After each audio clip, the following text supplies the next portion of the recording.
மாணவர்கள் அனைவருக்கும் அஸ்ஸலாமு அலைக்கும் வணக்கம். Right, okay. இப்போ உங்களுக்கு தெரியும், கிரேட் 11 ஐசிடி சிலபஸ் எடுத்துக்கொண்டோம்னுச்சுன்னா மொத்தம் 6 யூனிட் காணப்படுது. அதில் முதலாவது யூனிட் பெரிய யூனிட், 2 3ம் ஓரளவானது நம்ம கம்ப்ளீட் பண்ணிட்டோம். இன்றைய கிளாஸில் நம்ம 4வது யூனிட் பார்த்தோம்னுச்சுன்னா ஆரம்பிக்க எடுத்திருக்கோம். இதுக்கு பிறகு 5வது யூனிட் 6வது யூனிட்னு சொல்லி யூனிட் காணப்படுது. 5வது யூனிட் பார்த்தோம்னுச்சுன்னா ஃபுல்லாகவே வெப் டெவலப்மெண்ட் சம்மந்தமானது, ஒரு வெப்சைட் ஒன்று உருவாக்குறது என்ன மாதிரிங்கிறது சம்மந்தமானது. 6வது யூனிட் நோட்ஸ் பாட்டோட சம்மந்தமான. ரைட், ஓகே, அதையும் பார்ப்போம். இனி வருங்காலத்தில் எல்லா வகுப்புகளும் தொடர்ச்சியாக நடைபெற்று கொண்டு செல்லும். சரியா? மெயின் விஷயம் என்னென்னு சொல்லி பார்த்தோம்னு சொன்னால், கிளாஸுக்கு கட்டாயம் ஜாயின் பண்ணணும். கிளாஸுக்கு ஜாயின் பண்ணல, ரெக்கார்டிங் தருவார் சார், அதில் பார்த்து கொள்ளலாம்னு சொன்னால் அதுக்கு வாய்ப்பு இல்லை. இதுவரை காலமும் நடந்த கிளாஸில் ரெக்கார்டிங் நீங்கள் பார்த்து முடிச்சுட்டுப்பீங்கன்னு நம்புகிறேன். தயவு செய்து யூனிட் 3 பார்க்காத மாணவர்கள் உடனடியாக பார்த்து கொள்ளுங்க. சரியா? நான் இந்த ஒரு 2-3 டேஸுக்குள்ளே ஃபுல்லாகவே அதை எல்லாம் delete பண்ணிடுவேன். Right, okay. ரைட், இன்றைக்கு நம்ம பார்க்குறது என்ன, பல்லூடக பயன்பாடு அலகு 4. அப்போ இந்த யூனிட்ல என்ன விஷயம்னு சொல்லி பார்த்தோம்னு சொன்னால், இதில் எல்லாமே சாஃப்ட்வேர் தான் காணப்படுது. ஒரு 2-3 சாஃப்ட்வேர் சம்மந்தமாக போட்டிக்காக இதில் நம்ம இந்த யூனிட்ல என்னத்தை மெயினாக தெரிஞ்சு வச்சிருக்கணும்னு சொன்னால், அந்த ஒவ்வொரு சாஃப்ட்வேருக்கும் அந்த ஒவ்வொரு மென்பொருட்களையும் பயன்படுத்துறதுக்கு தனித்தனியான நோக்கம் இருக்கு. இந்த சாஃப்ட்வேர் இந்த தேவைக்கு மட்டும்தான், இந்த சாஃப்ட்வேர் இந்த தேவைக்கு மட்டும்தான், இந்த சாஃப்ட்வேரில் இந்தெந்த கருவிகள் இந்தெந்த டூல்ஸ்கள் பயன்படுத்தப்படுது, இதுகள் காணப்படுது. அந்த ஒவ்வொரு கருவியையும் கொண்டு என்னென்ன ஒர்க்குகளை அந்த மென்பொருட்களை செய்யலாம்ங்கிறது தான் இந்த யூனிட்ல இருக்கிற மெயின் விஷயம். அப்போ அந்த கருவிகள் ஒவ்வொன்று ஐக்கனும் போட்டு அழகான சார்ட் ஒன்று உங்களுக்கு புக்கில் அழகான முறைக்கு தந்திருக்கேன். இப்போ நீங்கள் தான் அதை அழகான முறைக்கு என்ன செய்யணும், விளங்கி கொள்ளணும். என்னதான் நான் படிப்பிச்சாலும் என்ன, நீங்களும் அதை விளங்கி எடுத்து கொள்ளணும். ரைட், உங்களுக்கு எதுவும் டவுட் இருக்குன்னுச்சுன்னா தாராளமாக கிளாஸ் நடக்கிற நேரம் கேட்கலாம். இல்லைன்னுச்சுன்னா நீங்கள் செட்டில் வாட்ஸ்அப்பில் மெசேஜ் போட்டு கேளுங்க. Right, okay. இப்போ வீட்டுக்குள்ளே போவோம். இலக்கமுறை வரைவியல். ஆதி காலத்திலிருந்தே மனிதன் தனது உள்ளத்தால் எண்ணுகின்ற காட்சிகள் மற்றும் கண்களால் காணுகின்ற சிறப்பு காட்சிகளை கற்கள் பலகை தாள்களில் வரையவும் அவற்றை நிறந்தீட்டி வடிவமைக்கவும் ஆர்வம் காட்டினான். மனிதன் தனது கருத்துக்களை முன்வைக்க பிரதான ஊடகமாக ஓவியங்களை பயன்படுத்தினான் என்பதை பண்டைய கால காட்சிகளின் எச்சங்கள் எடுத்து காட்டுகின்றன.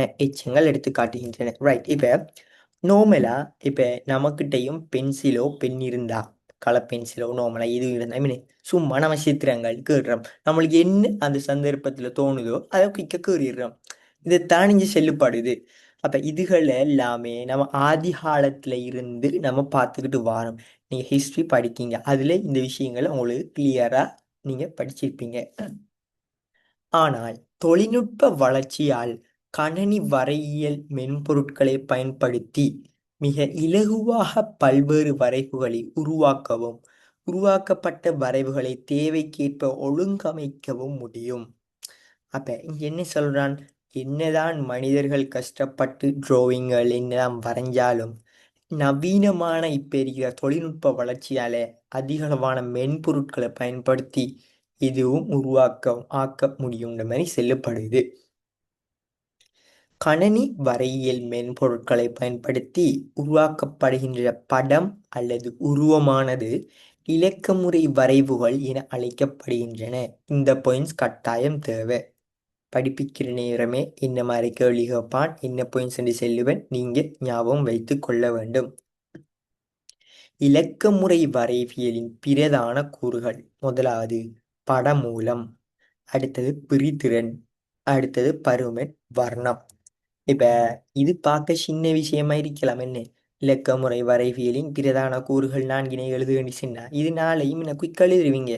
ஆனா படமூலம்டா என்ன, பிரிதிறன்டா என்ன, பருமன்டா என்ன, வர்ணம் என்ன, தனித்தனி கேள்வி வரும். அதுக்கு விடையிலேயே தெரிஞ்சிருக்கணும். Right, okay. இப்ப பார்ப்போம். படமூலம், பிக்சல் என்ற ஒரு விஷயம் இருக்கு.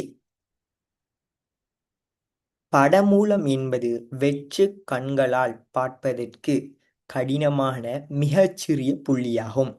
அப்ப இதுல அழகா செலுப்படுது, என்னதான் உங்களோட கண்களால நீங்க எல்லா விஷயத்தையும் பார்த்தாலும் இந்த படமூலம்னு சொல்லி சொல்ற அந்த விஷயம் என்னன்னு சொன்னா வெற்று கண்ணால பார்க்கறதுக்கு கஷ்டமான ஆகவும் சிறிய ஒரு புள்ளி.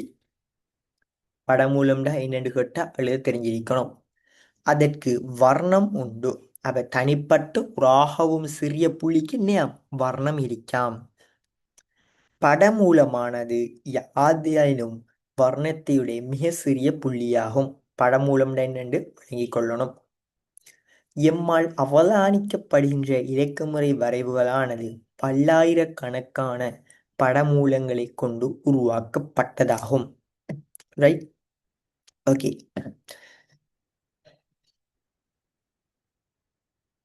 இந்த படமூலங்கள் வரிசையாக ஒழுங்குபடுத்தப்பட்டுள்ளதால் இனியாம் படமூலங்கள் வரிசையாக ஒழுங்குபடுத்தப்பட்டிருக்கிறதால படத்தின் முழு உருவாக்கம் சீராக பெறப்படுகிறது.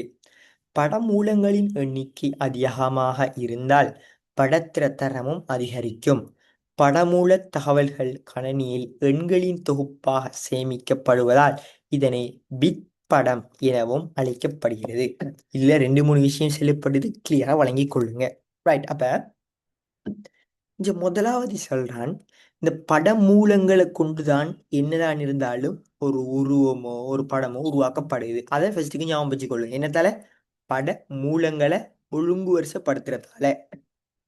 அப்ப கீழுக்கு இருக்கிற காட்சி சரியா, இந்த அழகான ஒரு ஃப்ளவர் சரியா, இந்த ஃப்ளவர் இந்த பூ தான் உண்மையான ஒரு காட்சி.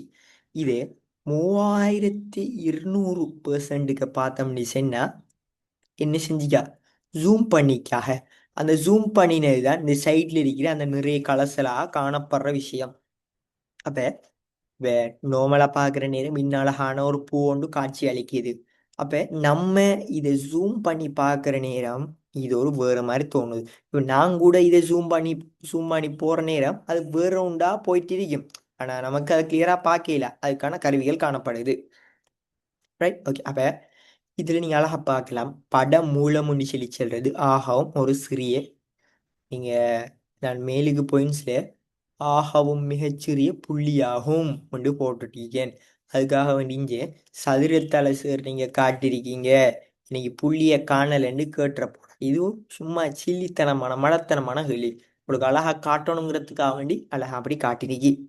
நோமலா பாயிண்ட்ஸ் எழுதுற நேரம் அப்படிதான் செல்லுவாங்க சரியா. இதெல்லாம் பிடிச்சிக்கிட்டு டவுட்டுன்னு கேட்டுறப்படா, இது சின்ன புள்ள கேள்வி அது. Right, okay. அப்ப படமூலம் என்னண்டு ஒன்று அழகா காட்டுப்படுத்திருக்கி. அத படமூல கூட்டம் என்ன ஒரு சில ஒரு கொஞ்சம் சேர்ந்தது தான் படமூல கூட்டம்னு சொல்லுவோம். படமூல நிறைன்னு சொல்லி செல்றது நிறையாக காணப்படுறது. நிரலிண்டா ஒன்றின் கீழ் ஒன்றாக காணப்படுறது. நிறை நிரலுக்கு வித்தியாசம்னா செல்லணும் இல்லை, உங்களுக்கு தெரிஞ்ச விஷயம் தான் அது. Right, okay. அப்ப இந்த விஷயம் உங்களுக்கு கிளியரா வழங்கியிருக்கும். வழங்கலாண்டா சீட்டில் போட்டு கொள்ளுங்க.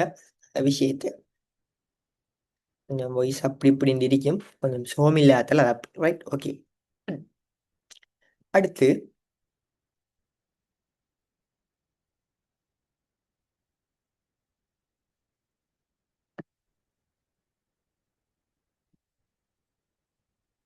வரைவின் பருமனை கணித்திரையின் அளவு அல்லது அச்சிடப்படுகின்ற தாளின் அளவிற்கேற்ப பெரிதாக்க அல்லது சிறிதாக்க முடியும்.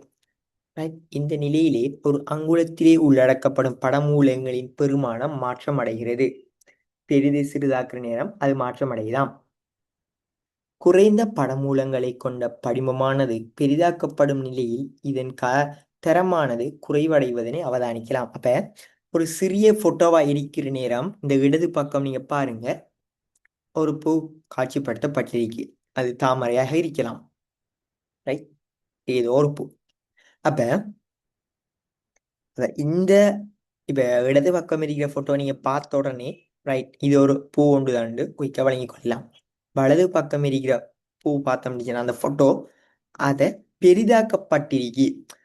பெரிதாக்குற நேரம் என்ன செஞ்சிருக்குன்னு அதுல தரம் உடைந்திருக்கு.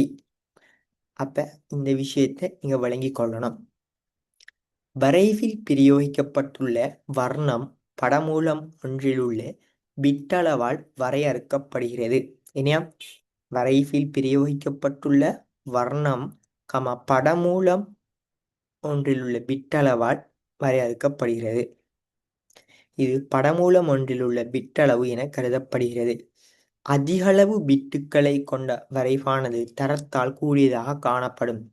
அப்ப அந்த பிட் அளவு அதிகமாக கூறு நேரம் ஒரு அழகான ஒரு காட்சியை நம்ம பார்க்கலாம்னு சொல்லப்படுது.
ரைட். அடுத்து படமூலம் ஒன்றின் வர்ணம் மற்றும் பிட்டளவு.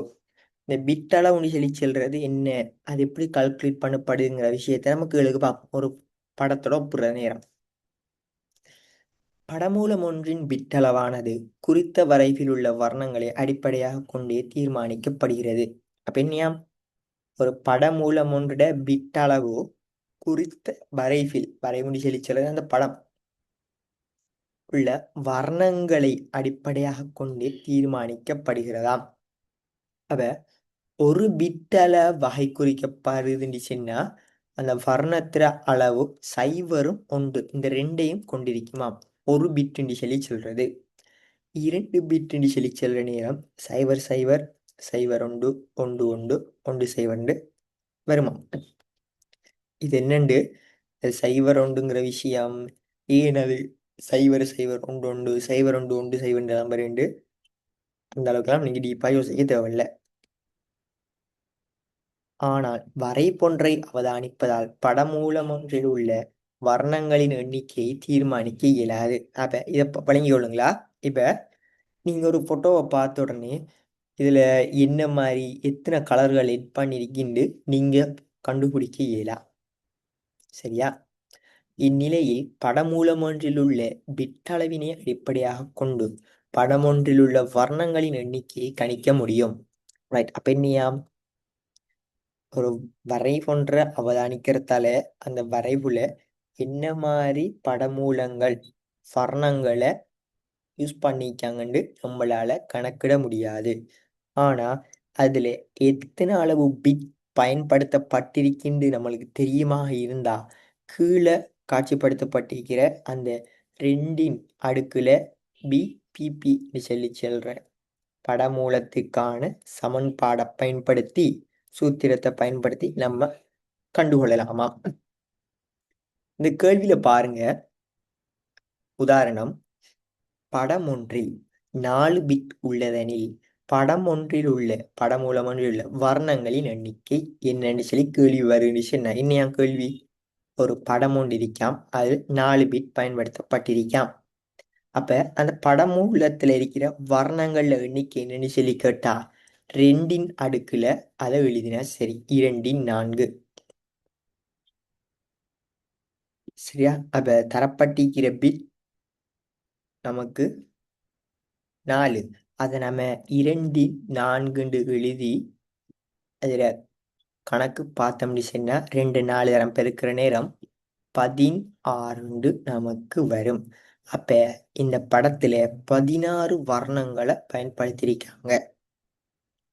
அடுத்த கேள்வி என்னையாம், அத்துடன் வர்ணங்களின் எண்ணிக்கை தரப்படும் போது வர்ணங்களோட அளவு தார நேரம் பிட் அளவினை கணிப்பதற்காக பின்வரும் சூத்திரம் பயன்படுத்தலாமாம். அப்ப இப்ப 16ங்கிறது நாம என்னத்துக்கு பார்த்திருக்கோம்? 4 பிட் இருக்கிறது. அப்ப நமக்கு 16 கலர் பயன்படுத்திருக்கி இப்படி சொல்லி ஒரு பிக்சர் தரப்படுச்சுன்னா அதுக்கு வர்க்கமூலம் பார்த்தோம்னுச்சுன்னா என்ன வரும்? 4 வரும். இது ஒரு சின்ன கணக்கு இந்த பாடத்துல இருக்கிறேன். இல்லை நான் அந்த அளவுக்கு டீப்பாக இறங்கி வழங்கப்படுத்தணும்னு எந்த அவசியமும் இல்லை. நீங்கள் பார்த்த உடனே நீங்கள் வழங்கிக் கொள்வீங்க. அழகான முறைக்கு நோட்ஸாக தந்திருக்கேன், நீங்கள் வழங்கிக் கொள்வீங்க. Right, okay. தயவு செய்து கிரேட் 11 நோட்ஸ் புக் இல்லாத மாணவர்கள் பெற்றுக்கொள்ளுங்க.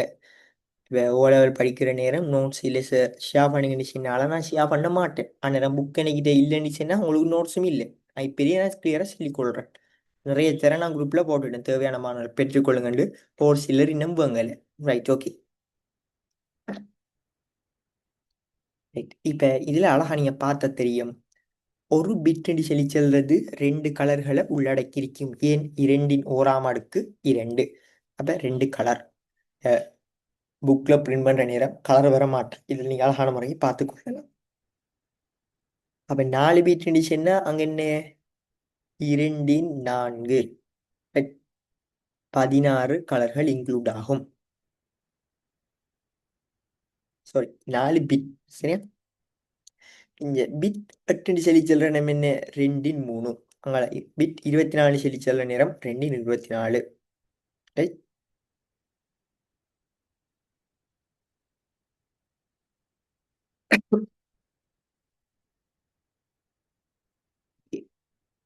அடுத்தது பிரித்திறனுண்டா என்னன்னு சொல்லி பார்க்க போறோம். இலக்கமுறை வரைவின் பௌதீக பரிமாணத்தை பிசிக்கல் டைமென்ஷனை அளவிடும் அழகாக படம் மூலம் பயன்படுத்தப்படுகிறது. அதேவேளை அதன் பௌதீக பரிமாணது படிம பிரித்திறன் ஆக காட்டப்படுகிறது. இந்த இலக்கமுறை படமானது 250 படமூலங்கள் அகலத்தையும் 175 படமூலங்கள் உயரத்தையும் கொண்டது. இதன் படிம பிரித்திறன் 22,50,175 படமூலங்கள் அல்லது 45,500 படமூலங்கள் ஆகும். ரைட், இது என்ன மாதிரி வந்திருக்கின்று உங்களால அழகா வழங்கிக் கொள்ளலாம். எப்படி? 250 பார்த்தோம் சொன்னா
ரைட், அப்ப இந்த ரிசொல்யூஷன் சொல்லி சொல்றது பார்த்தோம்னு சொன்னா அகலத்தையும் உயரத்தையும் பெருகி பார்க்கறது. இங்க இருக்கிற வெலு கொஞ்சம் பிழையா இருக்கு, 45,500 சொல்லி சொல்றது.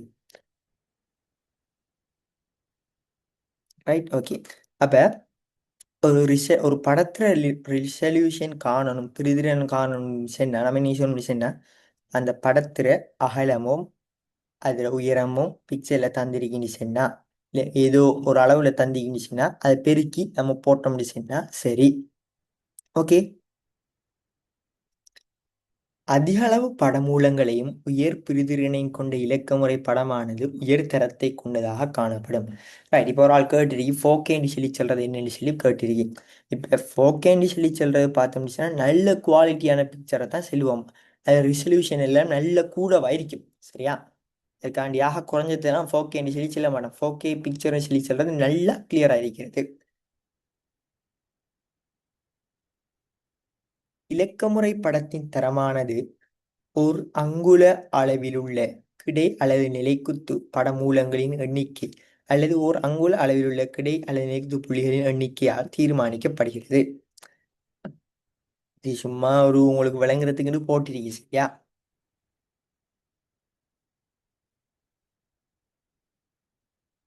300 dBIல பார்த்தோம்னு சொன்னா ஒரு ஸ்டார் மாதிரி தெரியுது. அதே இது குறைச்சி குறைச்சி பார்க்குற நேரம் என்ன வேறொரு ஷேப் ஒன்று காட்சிப்படுத்தப்படுது. இந்த பகுதியில் நீங்க பிரிதிரண்டா என்னன்னு சொல்லி பார்த்தா சரி. நான் பேசுறது உங்களுக்கு விலங்கு நினைச்சுன்னா எனக்கு மெசேஜ் போடுங்க. சரியா? நீ கொஞ்சம் சோமிலன்னு சொல்லியிருந்தேன். Okay, right. அடுத்தது பார்த்தோம்னு சொன்னா வண்ணங்கள். இது கிட்டத்தட்ட ஆர்ட்ஸ் பாடம் படிக்கிற மாதிரி தான் சரி அப்படின்னு பாறான். Right, okay. இலக்கமுறை வரைபியலில் பல்லாயிரக்கணக்கான படமூலங்கள் உள்ளன என்பதை நீங்கள் அறிவீர்கள். ஒவ்வொரு படமூலமும் ஒரு வர்ணத்தை குறிக்கின்றது. எனவே படமூலம் என்பது யாதொரு வர்ணத்தை கொண்ட சிறிய புள்ளியாகும். ரைட், அப்ப ஒரு வரைபடம் எடுக்கிற நேரம் அங்க பல்லாயிரக்கணக்கான படமூலங்கள் காணப்படும். அதுல எந்த மாற்றமும் இல்லை.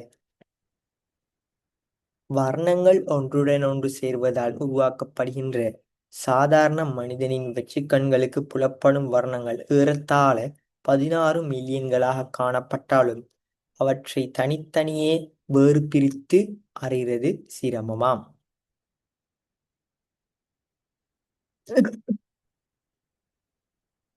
ஸ்கிரீன் ஷேர் ஆல்னு சொல்லிக்கலாம். ரைட்.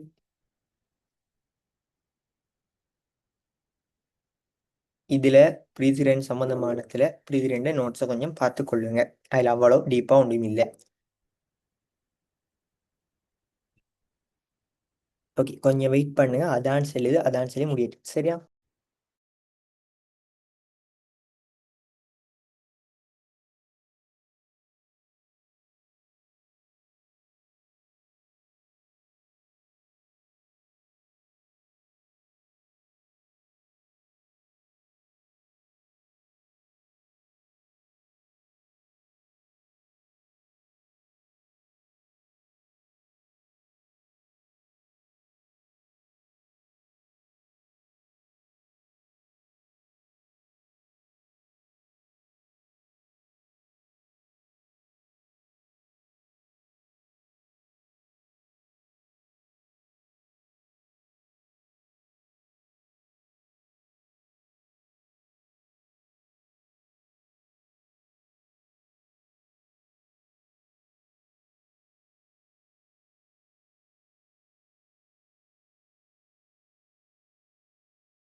ரைட். அடுத்தது வண்ணங்கள்.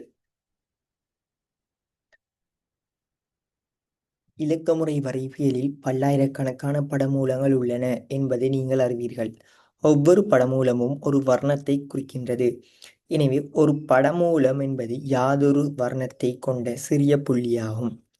வண்ணங்கள் ஒன்றுடன் ஒன்று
பவர் கட் ஆகி வந்ததுல தான் லீவ் ஆகி ஜாயின் பண்ண வேண்டி இருந்துச்சு. Okay, right.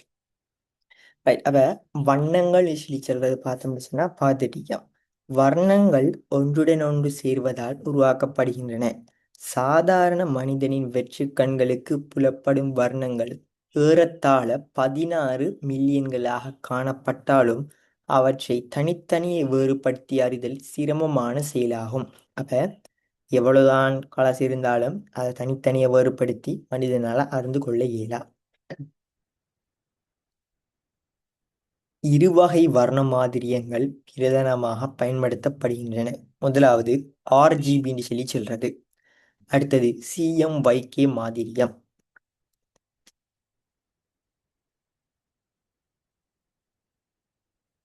ஆர்ஜிபின்னு சொல்லி சொல்றது என்னன்னு சொல்லி பார்த்தோம்னு சொன்னா, இது தொலைக்காட்சி மற்றும் கணனி திரைகளில் பரவலாக பயன்படுத்தப்படும் வர்ண மாதிரியாகும். எங்கெங்க பயன்படுத்தப்படுதுன்னு ஞாபகம் வச்சுக்கொள்ளுங்க. இதில் வர்ண ஒளியின் சேர்க்கை மிக முக்கியமானதாகும். அடிப்படையில் இம்மாதிரியத்தில் பல வர்ணங்களாக சிவப்பு, பச்சை மற்றும் நீலம் என்பனவை பயன்படுத்தப்படுகின்றன. அப்ப இந்த ஆர்ஜிபில சிவப்பு, நீலம், பச்சை 3 கலர் பயன்படுத்தப்படுதாம். இந்த சிஎம்ஒய்கே மாதிரியம் சொல்லி சொல்றது என்ன? படங்களை அச்சிடுவதற்காக பயன்படுத்தப்படும் வர்ண மாதிரியம் இதுவாகும். இதில் முதன்மை வர்ணங்களாக இளநீலம், ஊதா, மஞ்சள் மற்றும் கருப்பு என்பன பயன்படுத்தப்படுகின்றன. பிரிண்டிங் பண்ற பர்பஸ்களுக்கு இந்த சிஎம்ஒய்கே பயன்படுத்தப்படுதுன்னு தெரிஞ்சு வச்சு கொள்ளுங்க. புக்ல உங்களுக்கு கிளியரா இல்லாட்டியும் இந்த ஸ்கிரீன்ல அழகா பார்த்து கொள்ளலாம் என்ன மாதிரி கலர்ஸ்டு. மூல வர்ணங்களே தனி வர்ணங்கள் ஆகும். ரைட். இரு தனிவர்ணங்கள் சேர்மானத்தால் உருவாக்கப்படும் வண்ணங்கள் இரண்டாம் நிலை வர்ணங்கள் எனவும், மூன்று வர்ணங்களின் சேர்மானத்தால் உருவாக்கப்படும் வர்ணங்கள் மூன்றாம் நிலை வர்ணங்கள் எனவும் அழைக்கப்படும். இலக்கமுறை தரவாக்களில் மூல வர்ணம் ஒன்றில் 256 பெறுமதிகள் 0 255 வரை காணப்படுதாம்.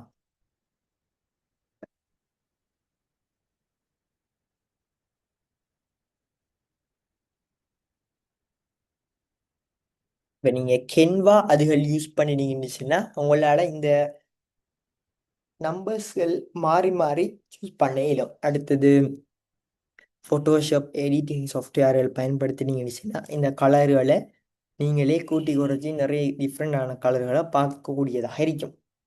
அதுக்காண்டி மெனக்கட்டுக்கு அதில் டவுன் பண்ணி பார்க்கணும் இல்லை. Okay, right. சும்மா சொல்கிறேன். மூன்றாம் நிலை வர்ணம்.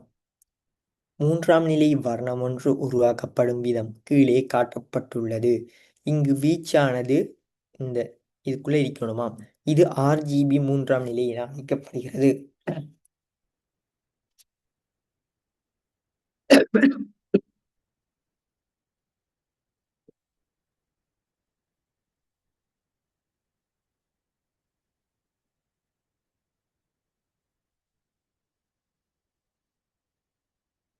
இல்ல BGB இருக்கு, ஏதாச்சும் ஒன்று 2 பில ஒன்று 6 வரணும், சரியா? அது ஒன்று பழைய அறிக்கை.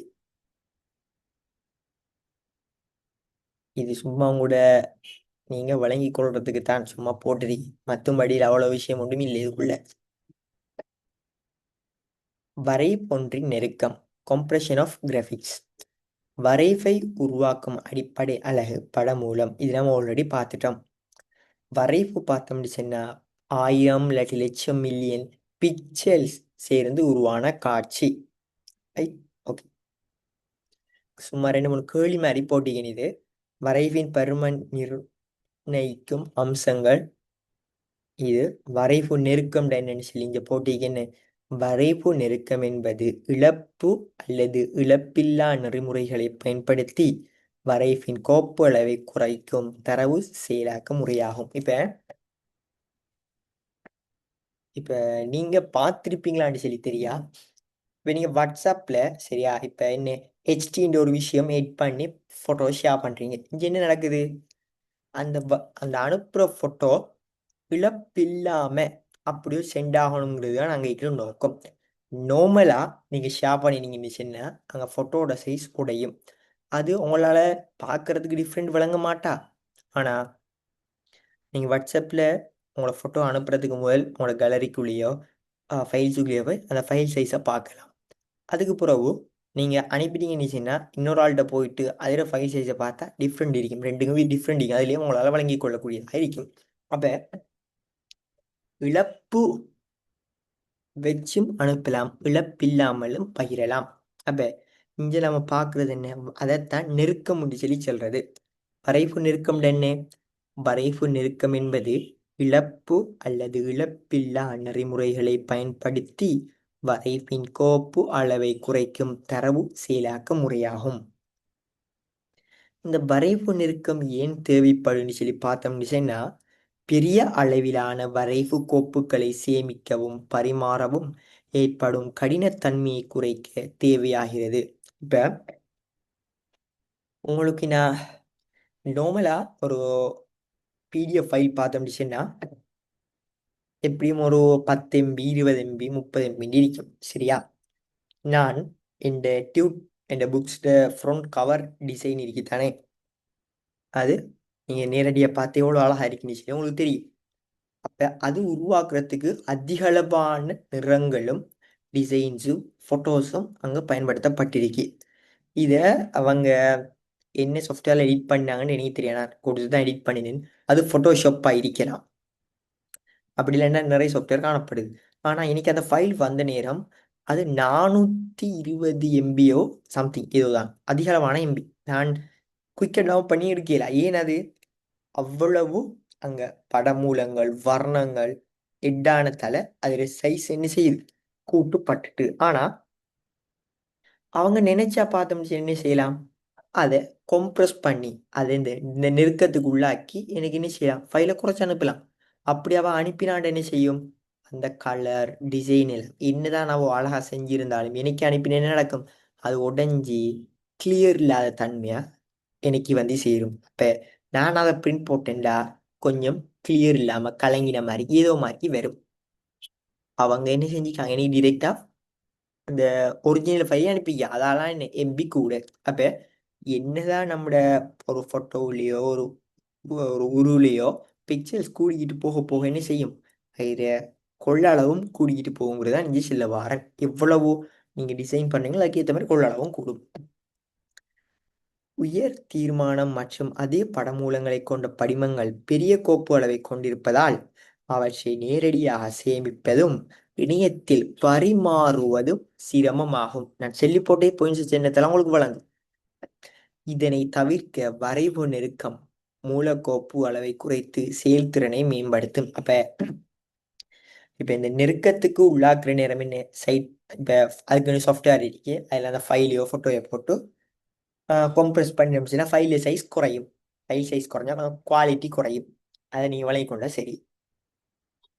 நெருக்கம் எப்போது செய்யப்படும்? வரைஃபை சேமிக்கும் போது, வரைஃபை உருவாக்கிய பின்னரும். Right, okay.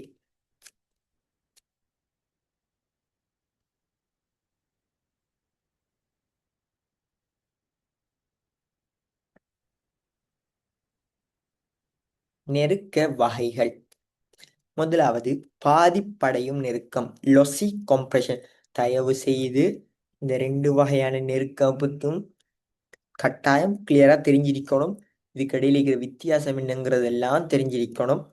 ஒரு அட்டவணை போட்டு வித்தியாசம் வச்சுனாலும் உங்களுக்கு தெரிஞ்சிருக்கணும். பாதிப்படையும் நெருக்கம்டா என்ன, பாதிப்படைய நெருக்கம்டா என்ன, ரெண்டுக்கும் இடையில இருக்கிற வித்தியாசம் என்ன, எல்லாம் அழகான முறைக்கு நான் இங்க தந்திருக்கேன். நீங்க பாடமாக்கி கொண்டா சரி. ரைட், பார்ப்போம்.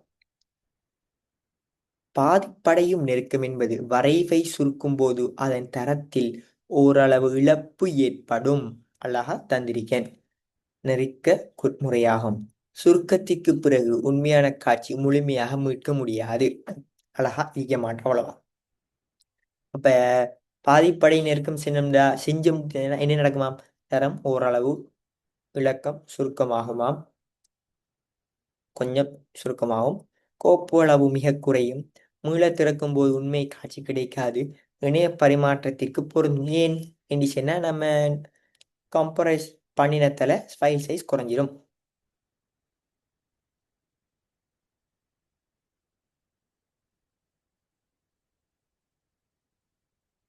அடுத்தது பார்த்தோம்னு சொன்னா அதுக்கு உதாரணம் ஜேபிஇஜி. உங்களுக்கு தெரியும் ஜேபிஇஜி. அடுத்தது டிஐஎஃப். அது டிஃபனி செல்லியும் ஒரு வகையான எக்ஸ்டென்ஷனோட ஃபோட்டோஸில் காணப்படுது.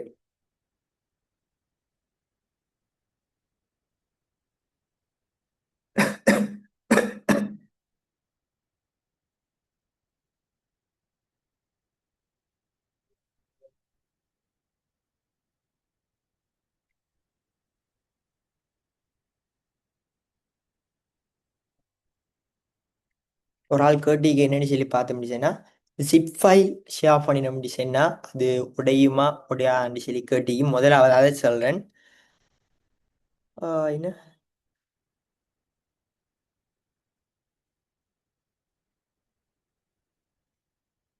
இப்போ நீங்கள் ஜிப் ஃபைல் ஷேர் பண்ணுறது பார்த்தோம்னு சொன்னா அது லொஸ்லெஸ் கம்ப்ரெஷன் தான். சரியா?